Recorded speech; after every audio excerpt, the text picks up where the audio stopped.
the Coyote Twin, Vermilion's downtown theater. Providing entertainment Thursdays through Sundays.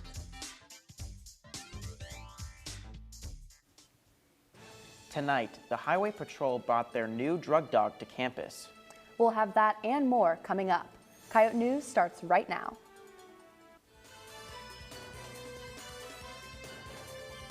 Live from the Al Newharth Media Center, this is Coyote News. The heating systems will be turning on in buildings soon. Welcome to Coyote News. I'm Jacob Pierce. And I'm Ava Sevening. We'll get to that story in a moment, but first, the Student Access Organization hosted its first ever Accessibility Day event in the Muck Pit yesterday. The event showcased accessibility methods and services available to students. Presenters at the event included groups such as the Center for Disabilities and the Office of Accessibility, as well as outside organizations and companies that provided information and demonstrations. Student Access Vice President Elizabeth Allen says that raising awareness about accessibility on campus was the goal of yesterday's event. I think it's important just because it brings that awareness to students with disabilities. It helps them when they're coming into college possibly and they don't know where to go or what to do. I just believe that it's important that they know that there is help there, that is provided, that there are people that are on their side that can help. Student Access plans to hold Accessibility Day again next year. If you are an individual with disabilities and need services, the Office of Accessibility is available in the North Complex Commons. University President Sheila Gestring visited SGA last night to share some updates. She revealed a plan for renovations to North Complex dorms. She also shared a plan to build new dorms on campus. Our hope is to bring something to the Board of Regents at the December meeting and talk with them about that. And in an ideal world, if everything is negotiated well and goes as planned, break ground in the spring and have that available fall of '26. If you're unavailable to attend SGA meetings in person, Student Government has a Facebook page with live streams from each meeting. Former South Dakota Senator Tim Johnson was remembered in a memorial last week. His funeral took place Friday at Our Savior's Lutheran Church in Sioux Falls. Johnson died the night of October 8th following complications from a recent stroke. He was raised in Vermilion and while living here served in the South Dakota House of Representatives and in the Senate before seeking federal office. Hundreds of people attended his funeral service and it was broadcasted live on local news stations. The construction over by Lee Med had a gas leak on Monday afternoon. The University Police and Vermilion Fire Department were sent to the scene at the intersection of East Clark and Harvard Street. An Everbridge alert was sent warning the campus community to stay away from the area and to remain inside if possible. The issue was resolved within an hour and is no longer a public safety concern. For timely alerts, download the Everbridge app. With the return of cool fall days, facilities management teams will begin turning on the campus heating system. The process will begin next Monday, starting with the residential halls and finishing up with the academic buildings. As the building heat is turned on, staff will visit each building and adjust as needed. All heating systems are expected to be operational and completed by Friday, November 8th. The Criminal Justice Club hosted a canine demonstration on Monday. 2 South Dakota Highway Patrol officers came down to talk with students about their police dogs. Students had the opportunity to meet a police dog and learn more about them. They discussed how the canines are used as well as how they are trained. Chloe O'Keefe is the events coordinator for the organization. She enjoys being able to host events for people to learn more about criminal justice. I wanted to join it because it explores all the aspects of criminal justice, which, you know, when you go to college, you don't really know much about. For me, it also looks really good on applications for like law school or graduate school. The organization tries to host events at least once a month. Their previous event this school year included a CIA agent who came and spoke about their work experience. At the end of the spring semester, the Criminal Justice Club will head down to the state prison for a visit. Coming up, an Indigenous award-winning scholar shares her research. You're watching Coyote News.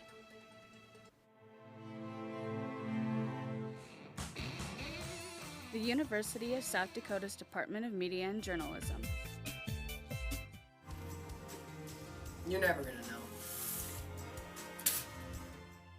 Fostering students' talent and creativity through the art of filmmaking. Share your stories.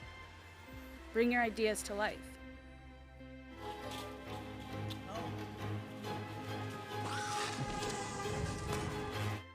Discover your passion.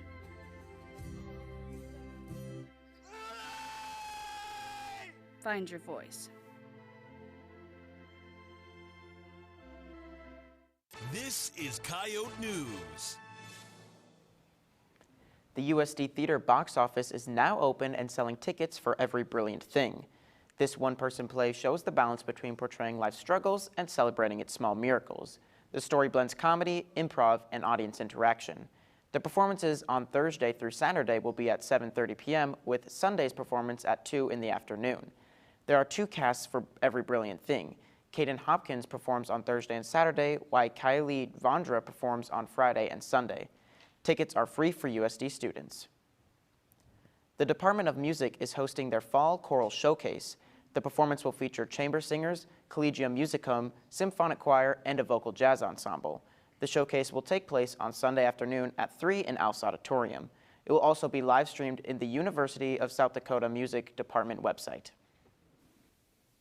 Just a week after Indigenous Peoples Day, Dr. Jessica Hernandez came to campus to speak about what it means to be a member of the Indigenous community and their contributions to science. Dr. Hernandez is a scientist, community activist, and recent author who was named one of the most important and influential women in Central America by Forbes. One point she focused on in her presentation was the need for hands-on science done with students. We can teach about climate change, right? But if students do not see how climate change is impacting their local context, sometimes they tend to see those scientific concepts more as abstract or something that's far-reaching as opposed to something that is really close to them. After the presentation concluded, Dr. Hernandez took questions from the audience about her research. Dr. Hernandez is currently writing her second book, Growing Papaya Trees, Nurturing Indigenous Roots of Climate Displacement and Justice. She plans to continue her research on environmental conservation. Service Learning collaborated with Sleep in Heavenly Peace to deliver beds to the community. Coyote News' Parker Orr is live in the muck to learn more about this event. Parker? Thanks, Jacob. I'm with April Lee, Assistant Director for Service Learning and Community Engagement here at USD, to talk about the Sleep in Heavenly Peace event. April, how was it coordinating the Sleep in Heavenly Peace event with AWOL in the campus here at USD? Like, how was it? It was great. It was amazing. Actually, all we had to do was just show up and deliver the beds. Sleep in Heavenly Peace did most of the work as far as lining up the deliveries and letting us know which families were in need. How many beds in total were made and distributed in Vermilion for this event? So they were actually made in Sioux City down at the headquarters, but 7 beds were delivered here last Saturday, but we have a lot more that's going to be coming up. So AWOL was involved in this event. Do they have any events in the near future that might be like this one? not necessarily like this one, but yes, they do. They have a lot of alternative weekends coming up throughout the semester and next semester. And we also have our big alternative break trips that are coming up, leaving January 4 and returning on January 11. And we have 4 different social issues in 4 different locations, and the applications are still open until November 1st. What is one of your favorite memories you've had while coordinating with service learning? There's too many, every single one of them. But I would say probably the most rewarding thing as an advisor to AWOL, USD Serve, and Dakotathon is when I share something with them and then I see them helping their friends and helping to lift other students up. So, but every single thing that I do is just, I have the best job on campus. Thank you so much, April. Live in the muck for Coyote News, I'm Parker Orr. Thanks, Parker. For more information on service learning events, check out their USD Involved page. Some new housing options are coming to Vermilion. The groundbreaking ceremony of Duke Street Townhomes is taking place tomorrow, just east of Ace Hardware. The occasion is hosted by Vermilion Area Chamber and takes place at the corner of Cottage Avenue and Duke Street tomorrow afternoon from 4 to 5. Just in time for Halloween, the Vermilion Area Chamber is hosting their annual downtown trick-or-treating. Local businesses and student organizations will be handing out treats to kids of all ages. New this year is Professor Packard's Trick-or-Treat Portraits. Photographer Aaron Packyard will be offering photo session at 7 Center Street. Portraits can be taken individually or in a group with up to 4 people. The event's happening this Friday afternoon from 4 to 6 and is free to the public. It's time to update your resumes and portfolios because the annual Media and Journalism Career Fair is just a week away. Students have the opportunity to find an internship or post-graduation career with over 20 employers from across the region that are attending. The Career Fair is a half-day event on Monday from 9 a.m. to noon in the Al Newharth Media Center conference room.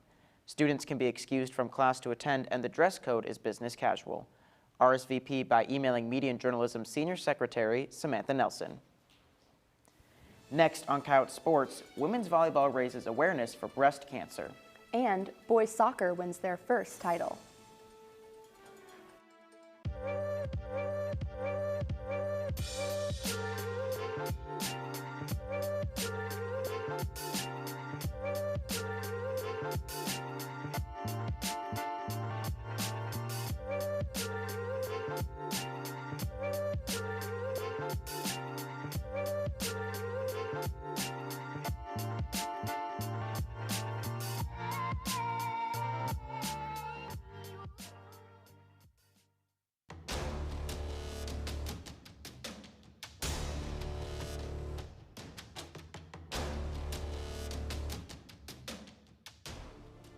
Day in and day out. From one field on to the next. Dedicated, restorative, and driven. To the American farmer who represents the roots of our country, we thank you for all you do.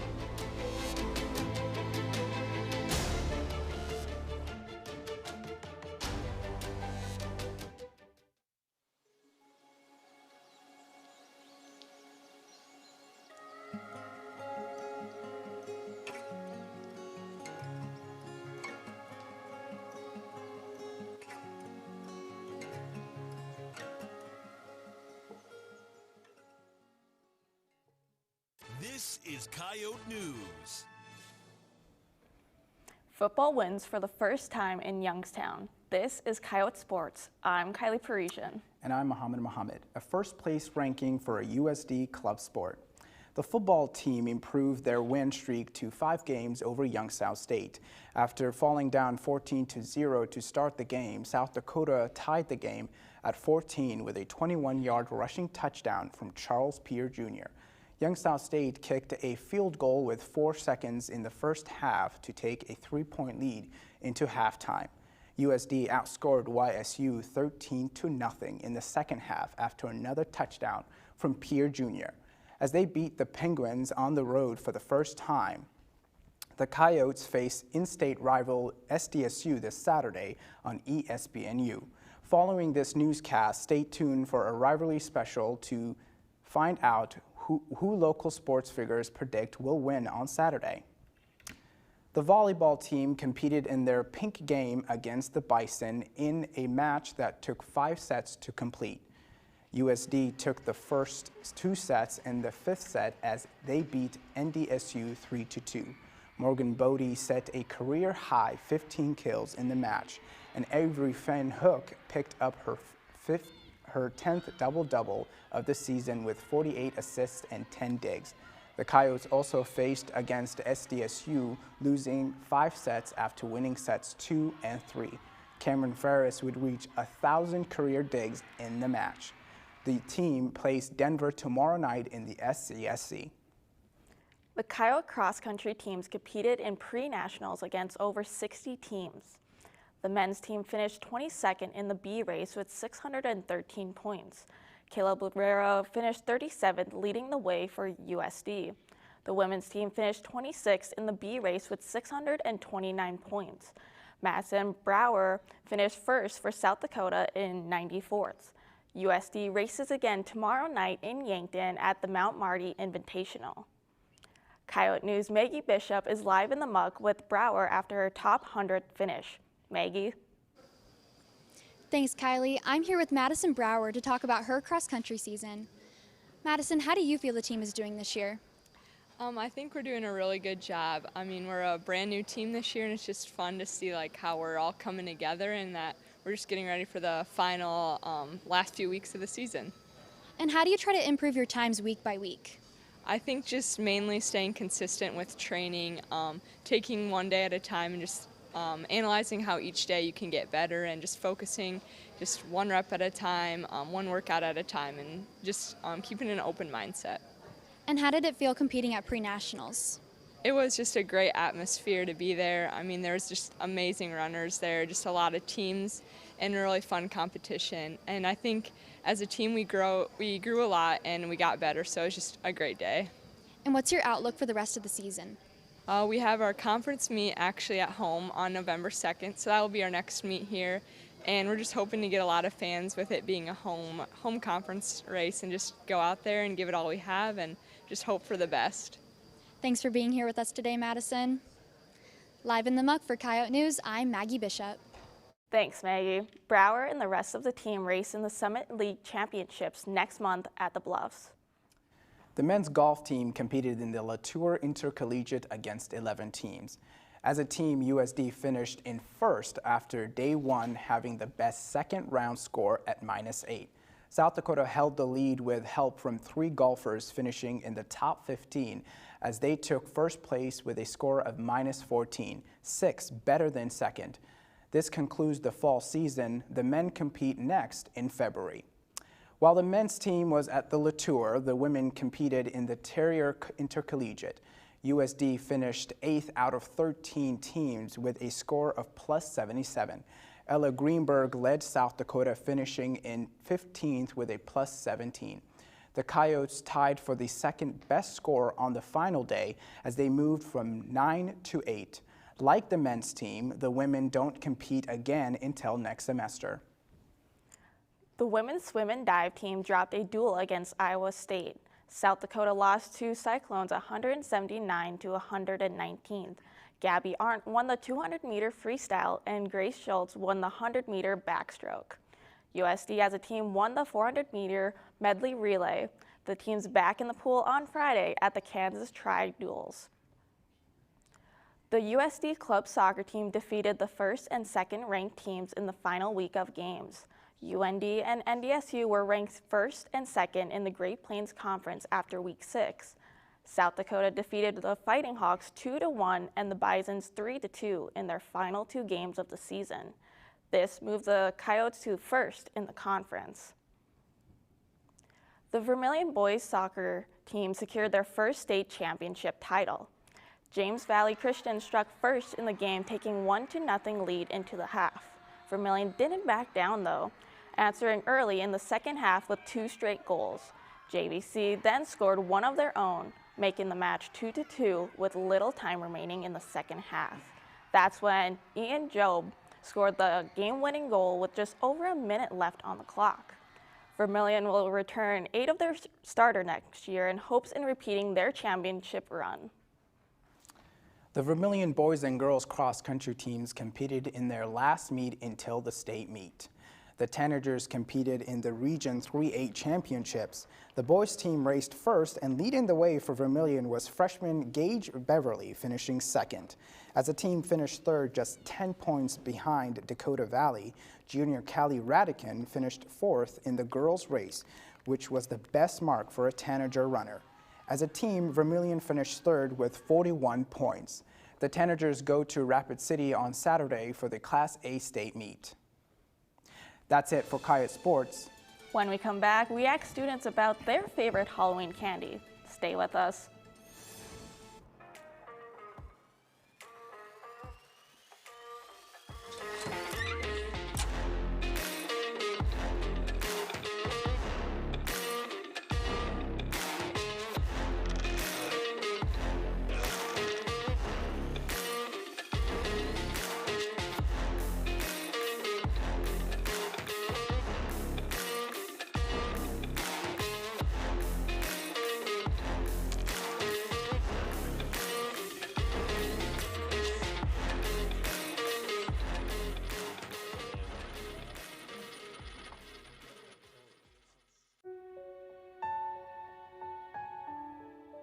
Do you feel tired and anxious at times? Do you feel like you can't focus on your school assignments? Exercising might be your solution. It helps you feel less anxious and gloomy. You can relax better and you suffer less from stress. You will get more energy, sleep better, and find it less difficult to remember all your courses. So move your body and be your own change. This is Coyote News. A Polish zoo is celebrating the arrival of 4 Sumatran tiger cubs, a critically endangered species. On Friday, officials at the zoo announced their birth, but they'd been keeping it a secret for weeks. The cubs were born in July. The cubs haven't been named yet, so the zoo is considering letting their visitors and fans take part in the naming. There are only about 400 Sumatran tigers left in the wild due to poaching and a shrinking jungle habitat. Weather in South Dakota can be pretty unpredictable. During the fall, it's either 80 degrees and sunny or 40 degrees with wind. We asked our ex-followers what type of fall day they prefer, the warmer or the cooler ones.